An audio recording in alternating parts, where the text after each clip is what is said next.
¿Qué tal, Paola? ¿Cómo estás? Bien. Muchas gracias por la invitación. Lamentablemente hemos comenzado a identificar que el sistema de justicia no está respondiendo no solamente de una forma adecuada, sino de una forma prioritaria todos los actos que están relacionados con la crisis que en el país estamos viviendo en este momento. Desde hace muchísimos meses, actos como los que realiza la resistencia, que no son una protesta legítima, sino que son un amedrentamiento, acoso, difamación, y no solamente tiene esto una responsabilidad penal, sino incluso civil en relación al tema de lo indemnizatorio. Lamentablemente estas acciones se han desarrollado ya desde hace muchísimos meses y no obstante haber presentado algunas acciones legales que, a pesar de haber sido concluidas incluso en sentencias condenatorias para Muñico, que es líder de la resistencia, esta actuación tardía del sistema de justicia no parece significar absolutamente nada para este grupo. Lo que, dicho sea de paso, es un desacato a la autoridad, es una violación a la ejecución de la sentencia y, por supuesto, abona a esta sensación de impunidad y de libre albedrío que tienen estos sectores que no están haciéndole el juego a un espacio democrático que debe prevalecer en medio de toda esta crisis, ¿no? La Fiscalía tiene, por supuesto, una responsabilidad en eso, la policía tiene una responsabilidad en ello también, porque la policía, en lugar de activarse debidamente contra este tipo de acciones que son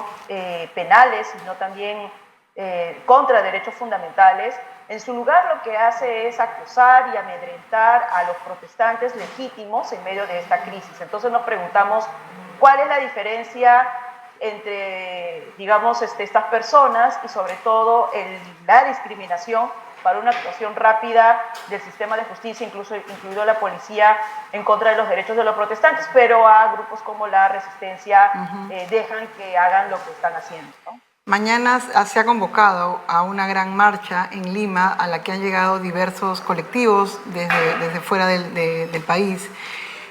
A puertas de esta gran marcha han habido hasta ahora 50 muertos.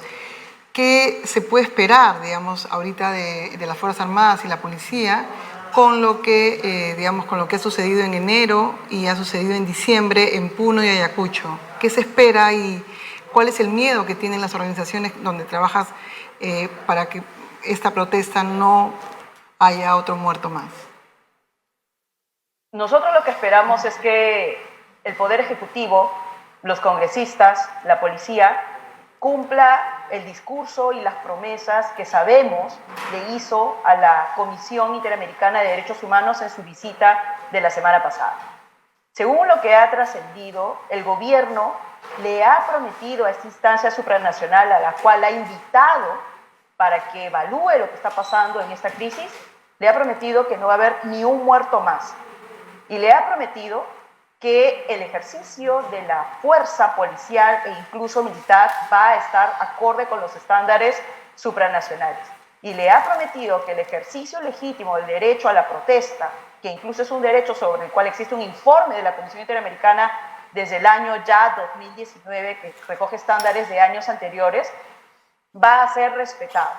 Nosotros como Movimiento de Derechos Humanos esperamos que el gobierno haga honor a su palabra y a esta promesa ante la delegación de la Comisión Interamericana de Derechos Humanos. Pero lamentablemente, por el discurso posterior y las acciones policiales de amedrentar a la protesta pacífica, el traslado en pro de la protesta y a la organización, creemos que la policía y el Ejecutivo lamentablemente no han entendido de lo que todo esto trata en un juego democrático en los derechos fundamentales, y creemos que va a haber amedrentamientos, creemos que va a haber detenciones ilegales, creemos que la violencia va a escalar y eso va a permitir, dicho sea de paso, que algunos pocos sectores que sí están generando realmente la violencia puedan seguir quedando impunes. Yo creo que es importante que quede claro que la protesta legítima no avala la violencia, que hay personas infiltradas que están aprovechando de este momento ciudadano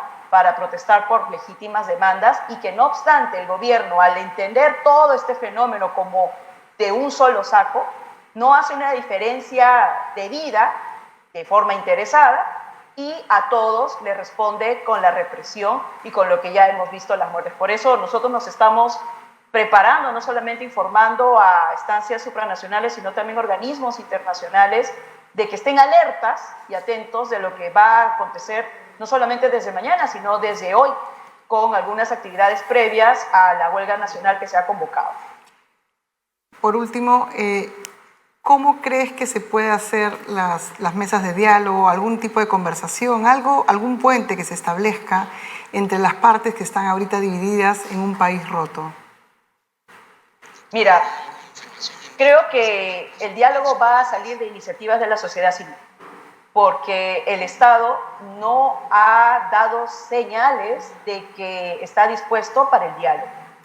Y el diálogo que venga de la sociedad civil parece ser absolutamente claro. Este no es un diálogo para evaluar si la presidenta se queda o no, este es un diálogo para ver cómo es que el Ejecutivo va a asumir la responsabilidad política en el más corto plazo de las muertes que han habido ya en el país. Es decir, un diálogo generado desde no solo los gobiernos regionales, sino las agrupaciones sociales y de sociedad civil que están convocando a estas protestas legítimas. Cierto es que todavía no se ha llegado a un punto máximo de coordinación y organización para la propuesta de sentar al gobierno y exigirle que ponga un cronograma urgente para la salida a esta crisis, pero todo lleva todo indica de que la salida estaría por parte de la sociedad civil y, por supuesto, el Estado va a tener que hacer caso a esa propuesta. Una propuesta que no es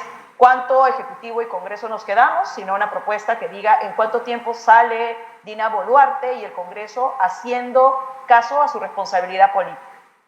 Cruz Silva, del Instituto de Defensa Legal, estuve en Al Vuelo. Muchísimas gracias y hasta la próxima. Muchas gracias, Pablo.